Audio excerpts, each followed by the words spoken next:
The last few years have been pretty tough for people looking to break into commercial real estate, with 2023 and 2024 posting some of the lowest transaction activity we've experienced over the last decade. And the difficulty I've seen people have landing jobs in this business since interest rates started to climb has made me think a lot about what I would personally do if I were starting my own career over again in 2025. So in this video, I wanted to walk through how I would be thinking about building a career in commercial real estate if I were just starting out today, and some practical guidelines that you can apply to this process regardless of market conditions.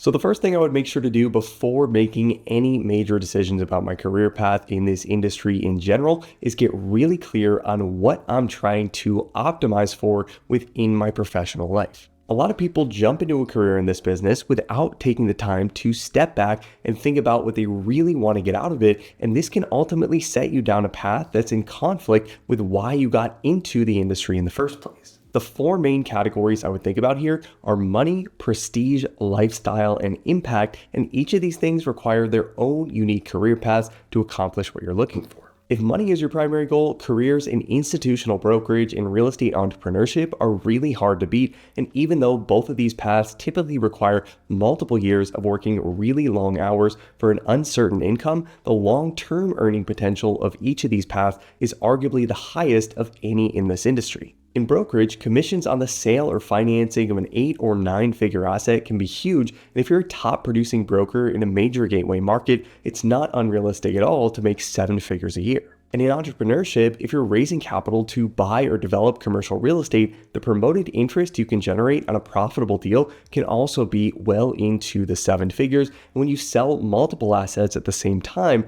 this is when your income can really start to add up. Both of these paths do require a lot of work to get up and running without the luxury of guaranteed success, but if you can stick through the hard years and make it through to the other side, the rewards of going these routes can be extremely worthwhile. Now, if you decide that prestige is what you're after, a career path working at big private equity firms or REITs in a major gateway market is typically where you want to focus. And although this might sound like it overlaps directly with the money focus, this isn't always the case. Because jobs in acquisitions and asset management are typically salaried roles with limited downside, the upside in pay at these firms will also usually be capped. But because these are by definition large, often publicly traded companies, there's typically less of an opportunity to participate in the profits of an individual investment that you went and worked on. Now, having big companies on your resume will typically give you a lot of job security and will make you extremely employable if you were to unexpectedly find yourself out of work, but it's important to note that just because a career path might look good on a resume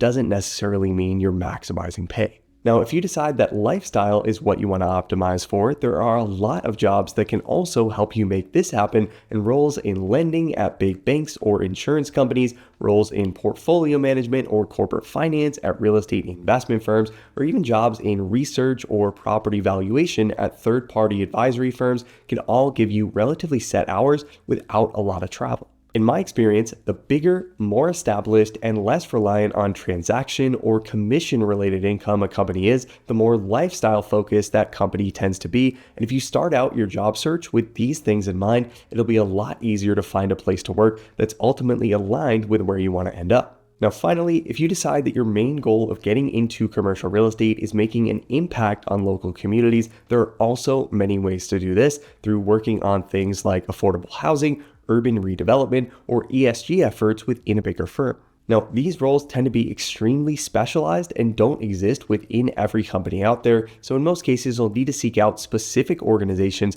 that are involved in these initiatives, and especially if you want to work in a sector like affordable housing, where there's so many nuances and rules that vary from state to state, the sooner you can specialize, the more quickly you're going to progress. Regardless of which path you choose, the point here is to take some time to think about what you want to get out of a career in this industry in the first place, and then plan your career based on that goal, rather than just taking a job that might look good on paper but isn't actually aligned with what you want to do. Now, the next thing I would think about is also related to your long-term career goals, and this is that no matter which path you ultimately decide to pursue, things are inevitably going to get hard for a handful of years. In the vast majority of cases, it takes anywhere from about 5 to 7 years to really learn the business and build the relationships you'll need to succeed in this industry, and during that time, a lot of the things you'll be asked to do will feel hard, scary, and a lot of times pretty awkward. During this time in your career, everything is brand new, and at the analyst or even the associate level, you're going to be doing a lot of day-to-day tasks that aren't necessarily glamorous or exciting.